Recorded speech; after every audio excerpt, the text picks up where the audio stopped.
അടിച്ചു കയറിപ്പോ മെയ് 31 മുതൽ ശനി ഞായർ ദിവസങ്ങളിൽ വൈകുന്നേരം 6 മണിക്ക്.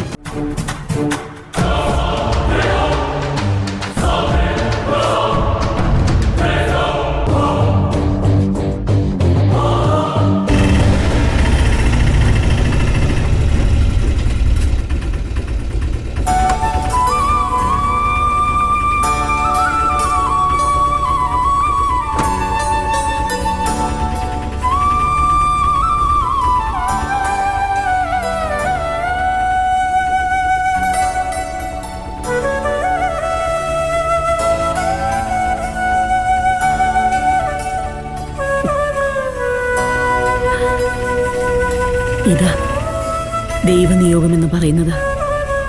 ഈ വീട് സ്വന്തമാക്കുക എന്നുള്ള സ്വപ്നം ഒരിക്കലും ഈ അമ്മ പ്രതീക്ഷിച്ചിരുന്നതല്ല ഇന്ന് നടന്നത്. എല്ലാം അച്ഛന്റെയും കൂടി കാവലാമ്മേ. അമ്മേ, ഇനി ഈ വീടിന്റെ പേരിൽ സംസാരം പാടില്ല. അത് തീരുമാനിക്കേണ്ടത് നിങ്ങളെ മക്കളാ. അമ്മേ, അമ്മ വാ, ഐശ്വര്യമായിട്ട് വലതുകാലം വെച്ച് കയറാം. വാ.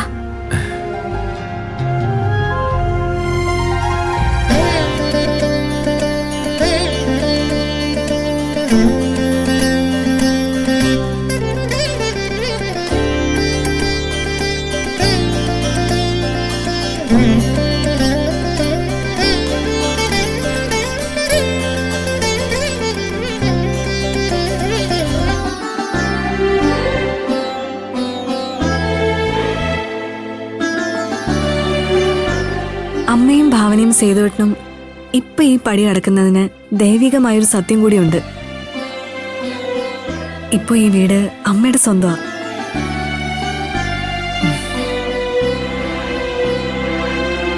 അതുകൊണ്ട് ഐശ്വര്യമായിട്ട് 3 പേരും കയറി വാ.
അങ്ങയുടെ അനുഗ്രഹം കൊണ്ട് എല്ലാം ഭംഗിയായിട്ട് തന്നെ നടന്നു.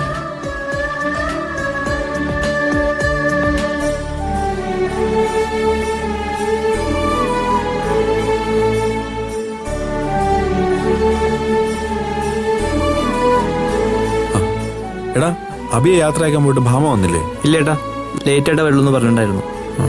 എനിക്കെല്ലാവരോടും ഒരു പ്രധാനപ്പെട്ട കാര്യം പറയാനുണ്ട്. എന്താ അമ്മേ? നിങ്ങളെല്ലാം വേറെ വീട് വാങ്ങിച്ചു പോയാലും ഈ വീട്ടിൽ എപ്പോഴും ഒരാളും എനക്കൊക്കെ ഉണ്ടാവണം.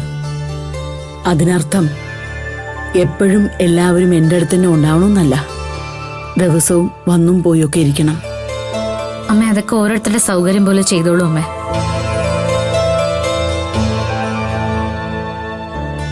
ഞങ്ങള് സിറ്റി തന്നെ വീട് നോക്കിയത് നന്ദുമോളെ കൂടെ നിർത്താലോന്ന് കരുതിയാ. അതിനെന്താ മായേച്ചി, അമ്മ അമ്മയുടെ ആഗ്രഹം പറഞ്ഞെന്നല്ലേ ഉള്ളൂ. വെറുതെ കേട്ട് കളയാനല്ല ഞാൻ പറഞ്ഞത്, എല്ലാവരും പാലിക്കാനാ. അമ്മേ, അമ്മ സമാധാനായിട്ടിരിക്കെ. അമ്മയുടെ വസ്തുവിന്റെ ഇടപാട് നടക്കട്ടെ.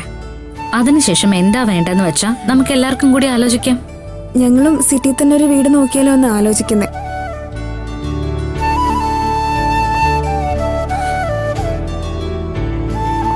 നോക്കട്ടെ അമ്മേ, അമ്മയുടെ എല്ലാ മക്കളും പ്രത്യേകം വീട് വെച്ച് താമസിക്കുന്ന ഒരു നല്ല കാര്യമല്ലേ? അപ്പൊ അമ്മയ്ക്ക് മാറി മാറി എല്ലാ മക്കളോടൊപ്പം താമസിക്കാമല്ലോ. ഇല്ല മോനെ, ഞാൻ ആരുടെ വീട്ടിൽ വന്നാലും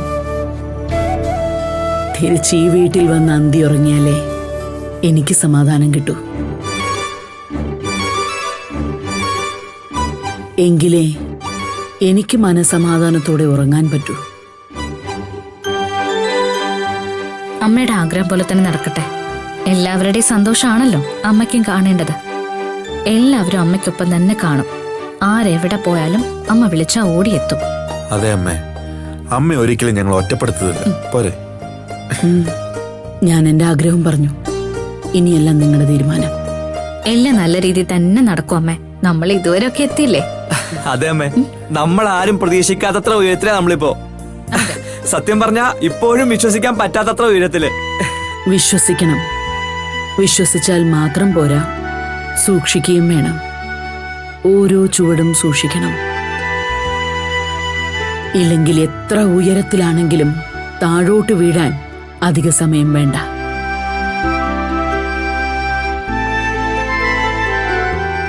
പണം കയ്യിൽ വരുമ്പോഴാ മനുഷ്യൻ ബന്ധങ്ങൾ മറക്കുന്നതും ബന്ധങ്ങൾക്ക് വില പറയുന്നതും.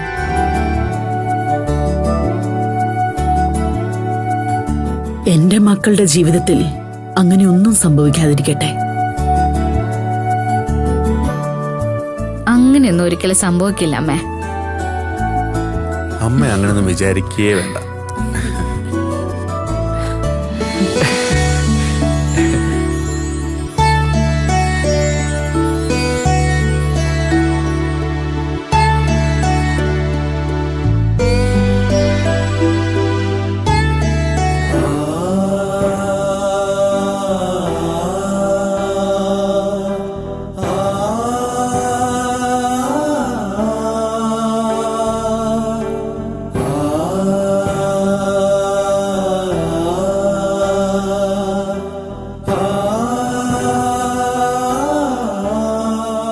ഇപ്പോഴും ഭാവനയുടെ പേരിൽ എഴുതാത്തതിനുള്ള പരിഭവം ഉണ്ട് അമ്മയ്ക്ക്. അതൊക്കെ ഞാൻ നല്ലതുപോലെ പറഞ്ഞ് മനസ്സിലാക്കിയിട്ടുണ്ട് മായച്ചി. രജിസ്റ്റർ ഓഫീസിൽ വെച്ച് സേതുവേട്ടനും പറഞ്ഞിട്ടുണ്ട്. ഇനി ഇക്കാര്യം നമ്മളിവിടെ ചർച്ച ചെയ്യാതിരുന്നാ മതി. അമ്മേ,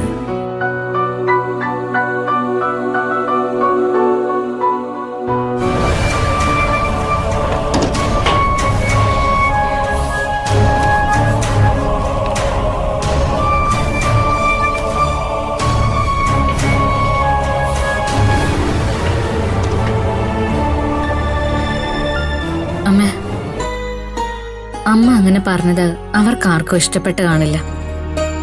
എല്ലാവരും സ്വാതന്ത്ര്യമാണ് ആഗ്രഹിക്കുന്നത്. അത് തെറ്റു പറയാൻ പറ്റത്തില്ല. എന്നാലും എനിക്ക് എന്റെ ആഗ്രഹം പറയാലോ. ഞാനിപ്പോ ആലോചിക്കുന്നത് എന്റെ പേർക്ക് ഈ വീട് വാങ്ങണ്ടായിരുന്നു എന്നാ. അമ്മ ഇതുവരെ ആ വിഷയം വിട്ടില്ലേ? അതല്ല, അവസാനം അമ്മ മാത്രം ഈ വീട്ടിനകത്ത് ഒറ്റപ്പെടുമോ എന്നൊരു ഭയം തോന്നുന്നുണ്ട്. എന്റെ അമ്മേ, അമ്മ അങ്ങനെ ആരെങ്കിലും ഒറ്റയ്ക്കാക്കോ? പറയാൻ പറ്റില്ല. എല്ലാവരുടെയും കയ്യിൽ കാശ് വരുമ്പോ പിന്നെ എല്ലാവരും സ്വതന്ത്രരായില്ലേ?